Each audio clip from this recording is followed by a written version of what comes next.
తీసుకుంటే మన carbon dioxide కంటే 300 times మోర్ డేంజరస్. అంటే మనం ఈరోజు ఏదైతే క్లైమేట్ చేంజ్, కార్బన్ పొల్యూషన్ అని మాట్లాడుకుంటున్నామో దానికి 300 రెట్లు ప్రమాదమైంది నైట్రస్ ఆక్సైడ్. సో ఈ బ్యాక్గ్రౌండ్లో ఖచ్చితంగా మారాలి అన్న పరిస్థితి అయితే వచ్చింది ఈరోజు ప్రభుత్వాల వైపు నుంచి. రకరకాల కార్యక్రమాలన్నీ కూడా ప్రభుత్వాలు చేస్తున్నాయి. అయితే ఇవి మార్కెట్లో అమ్మాలి అనుకుంటే మనం ఏం చేయాలి అన్న దాని గురించి కూడా ఆలోచించుకోవాలి. అయితే ఉత్పత్తి విషయం మాట్లాడి తర్వాత మనం మార్కెట్ గురించి మాట్లాడాలి. ఉత్పత్తి విషయంలో 2-3 ఇంపార్టెంట్ ఇష్యూస్ మనము గుర్తుపెట్టుకోవాల్సింది ఏంటంటే, స్థానిక పరిస్థితులకు ఆధారంగా పండించాలి అనుకుంటే గిన కొంత మన మట్టి గురించి మనం అర్థం చేసుకోవడం చాలా అవసరం. అంటే సాయిల్ టెస్ట్ గురించి ఇందాక నరేంద్ర గారు చెప్పారు.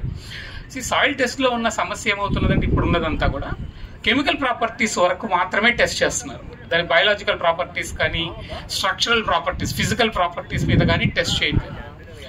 ఈ 3 చూస్తేనే మనకి ట్రాన్సిషన్ చాలా ఈజీగా అవుతుంది.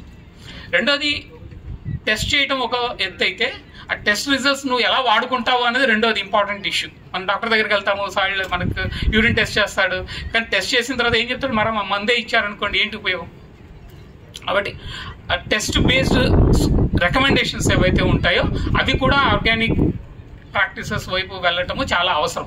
ఎందుకంటే మొత్తము భూమి పరంగా తీసుకుంటేనేమో ఆంధ్రప్రదేశ్ రాష్ట్రమే తీసుకుంటే మనకు దాదాపు 50-60% భూములు సెలనిటీ చాలా ఎక్కువ ఉంది, ఆల్కలినిటీ చాలా ఎక్కువ ఉంది. సెలనిటీ, ఆల్కలినిటీ ఎక్కువ ఉన్నప్పుడు న్యూట్రియంట్స్ ఉన్నా కానీ మొక్కకు అందే పరిస్థితిలో ఉండవు.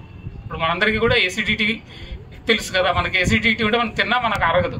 Same thing happens in the soil also. అంటే మొత్తం అందకపోవటం, న్యూట్రియంట్స్ ఉన్న అందకపోవడం ఇవన్నీ జరుగుతున్నాయి. కాబట్టి సాయిల్ టెస్ట్ బేస్డ్గా ఎలా రికమెండేషన్స్ చేసుకోవాలి, ఎలా తీసుకోవాలి అనేది ఇది ఒక ఇంపార్టెంట్ ఇష్యూ. సో ఒక సైంటిఫిక్ అప్రోచ్ అయితే అవసరం వ్యవసాయానికి. అయితే ఎవరి సైన్స్ అన్నది రెండో ప్రశ్న. అంటే సైంటిఫిక్ అప్రోచ్ అయితే అవసరము. యూనివర్సిటీ చెప్పిందే సైన్స్ కాదు,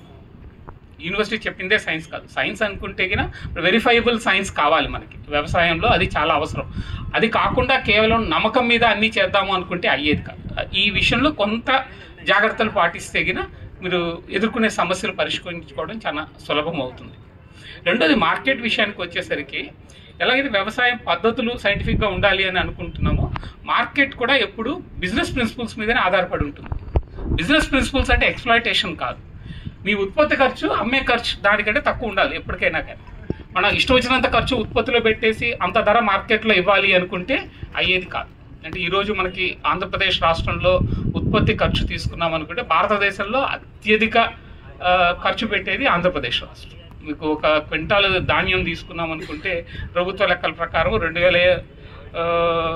3,200 అవుతుంది ఒక క్వింటాల్కి. 3,200 క్వింటాల్కి ఉత్పత్తి ఖర్చు అయితే మీకు ఎంత ధర ఇస్తే గిట్టుబాటు అవుతుంది. మంచి దిగుబడి, మంచి ధర వచ్చిన సంవత్సరం కూడా రైతు నష్టంలో ఉండే పరిస్థితిలో ఉన్నారు. దానివల్ల ఈరోజు ఆంధ్రప్రదేశ్ రాష్ట్రంలో సగటు అప్పు తీసుకున్నాం అనుకుంటే కనుక ఒక కుటుంబానికి ఉన్నది 2.5 లక్షల రూపాయలు.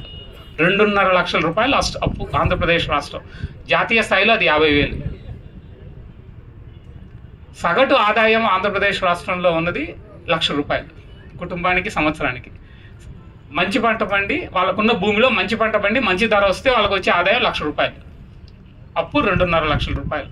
అంటే ఎన్ని సంవత్సరాలు ఎంత వ్యవసాయం చేస్తే అప్పు తీరుతుంది? అంటే ఈ విష వలయంలో నుంచి బయటపడే పరిస్థితి ఏముండదు అన్లెస్ పద్ధతులలో మార్పులు తీసుకొని ఖర్చులు తగ్గించుకొని వాళ్ళ భూములకు అనువైన పంటలు పండించుకొని. భూమి ఎక్స్పాండ్ చేయలేం కాబట్టి భూమిలో అంతకంటే ఇంకా ప్రొడక్టివిటీ పెరగదు. దాని మీద పశువులు కానీ లేకపోతే మిగిలిన ఇంటిగ్రేషన్ ఏం చేసుకుంటాము అన్నది, ఆ ఇంటిగ్రేటెడ్ అప్రోచ్ వైపు వెళ్తేనే వ్యవసాయం ముఖ్యంగా ఆంధ్రప్రదేశ్ రాష్ట్రంలో సక్సెస్ అవుతుంది. లేకపోతే అయ్యే పరిస్థితులు అయితే లేదు. ఇంకొక లెక్క కూడా చెప్తాను మీకు. నబార్డ్ వాళ్ళ డేటా కానీ, నేషనల్ శాంపుల్ సర్వే కానీ డేటా చూస్తే పంటల నుంచి వచ్చే ఆదాయం ఆంధ్రప్రదేశ్లో 20% రైతుకి. అంటే ఈ 1 లక్ష రూపాయలలో 20,000 పంట నుంచి వచ్చేది.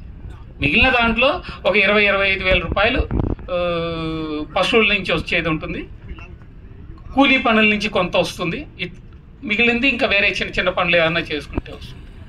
దాంతో ఏమవుతున్నదంటే పంట మీద దృష్టి పెట్టి మారాలి అని చేసే ఎఫర్ట్ చేయలేని పరిస్థితిలో ఉన్నారు రైతులు. అది మారాలి అనుకుంటే కన్నా రైతులు అందరూ కలిసి కట్టుగా ఏమైనా చేయగలిగితే కొంత ప్రయత్నం చేసే అవకాశం ఉంటుంది. అక్కడ కోఆపరేటివ్స్ లాంటివి ఇవన్నీ కూడా మీకు చాలా ఉపయోగపడతాయి.